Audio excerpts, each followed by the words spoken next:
Hello students and YouTubers. We are back for another video about color and markers. This is a fun one. Our plan today is one of my favorite things to do. It's to use markers to paint.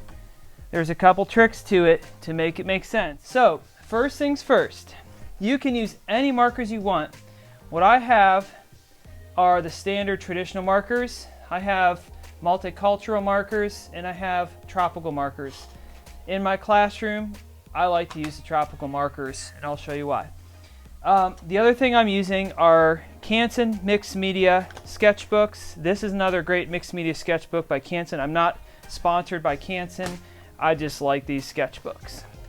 So the first thing I want to do here is make sure you have a little bit of water. Okay.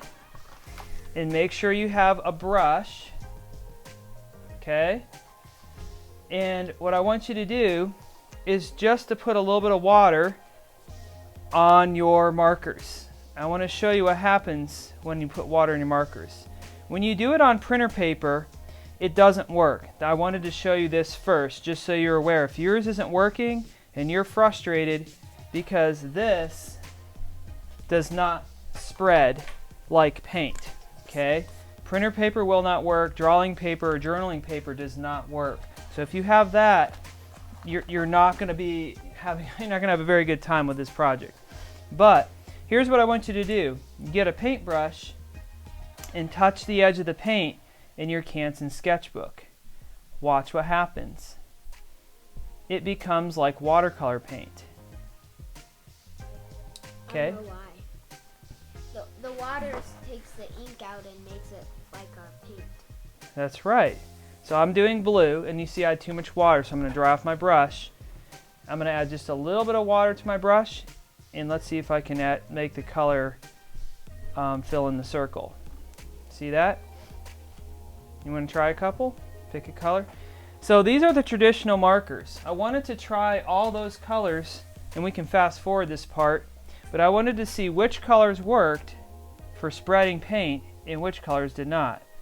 Looks like yellow doesn't work very well. Oh, brown spreads really well. Pink doesn't work as well. That's a type of pink, but it looks kind of more red. I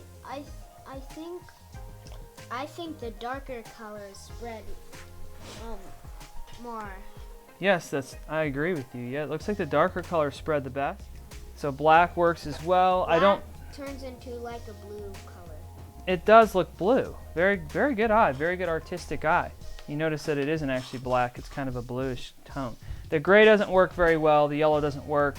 The pink doesn't work. The brown works also very well. But yeah, all the other colors seem to work. Especially the darker colors spread the most ink. Okay, those are your traditional markers. So let's move on and do the next set to see if they work.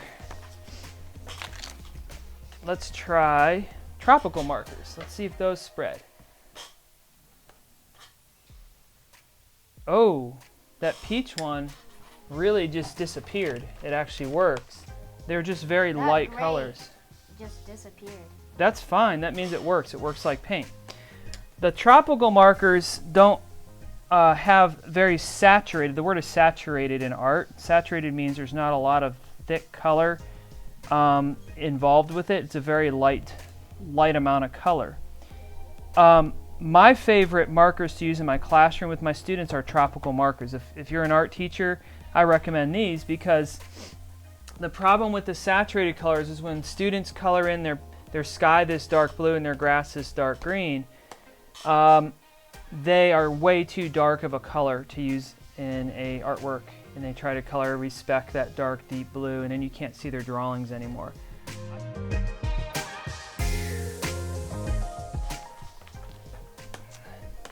Multicultural markers. These are great for doing skin tones. Ooh, tawny.